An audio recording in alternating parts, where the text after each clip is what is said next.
माघ पूर्णिमा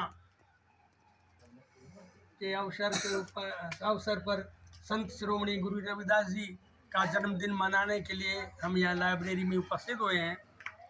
जैसा कि आपको विदित है, ये दुनिया के महान संत हुए हैं गुरु रविदास जी। इनके नाम के पीछे संत शिरोमणि यानी कि संतों में श्रेष्ठ जो है वो संत शिरोमणि नाम से इसको संशोधित किया गया है।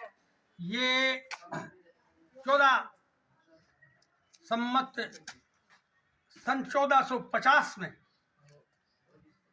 माघ पूर्णिमा को इनका जन्म हुआ था और आज माघ पूर्णिमा ही है, तो इसलिए हम इनका जन्मदिन मना रहे हैं।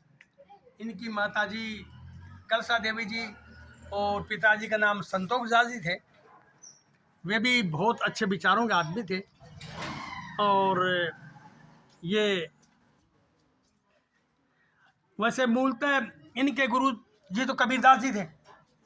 इन्होंने कबीरदास जी को अपना गुरु माना और पहले उन्होंने दीक्षा मतलब गुरु रामदास जी को बनाया था, रामानंद जी को गुरु बनाया था।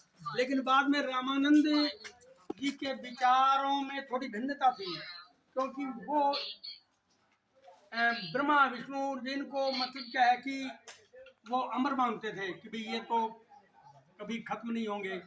लेकिन जब कबीरदास जी ने इनको समझाया कि नहीं, ये नश्वर हैं सारे के सारे, ये जो ब्रह्मा विष्णु की कल्पना की है ना, ये सब के सब पैदा हुए मरे, तो इनमें ईश्वर कोई नहीं था।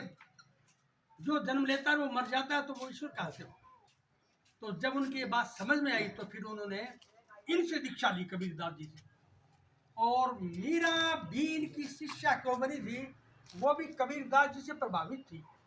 उसने भी प्रश्न किया था कबीरदास जी से कि भाई आप ये कह रहे हो कि नश्वर है, बोले मुझे तो कृष्ण मिलते हैं, मुझे तो कृष्ण जी मिलते हैं, तो मैं कैसे मान लूं।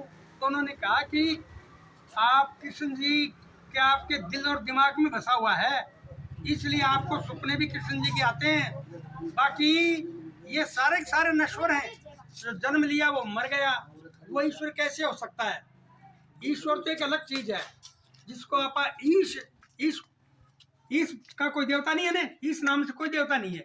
मतलब वो जो निर्गुण है, जो निराकार है, जिसका कोई आकार नहीं है, तो वो तो नेचर ही है, वो तो प्रकृति है।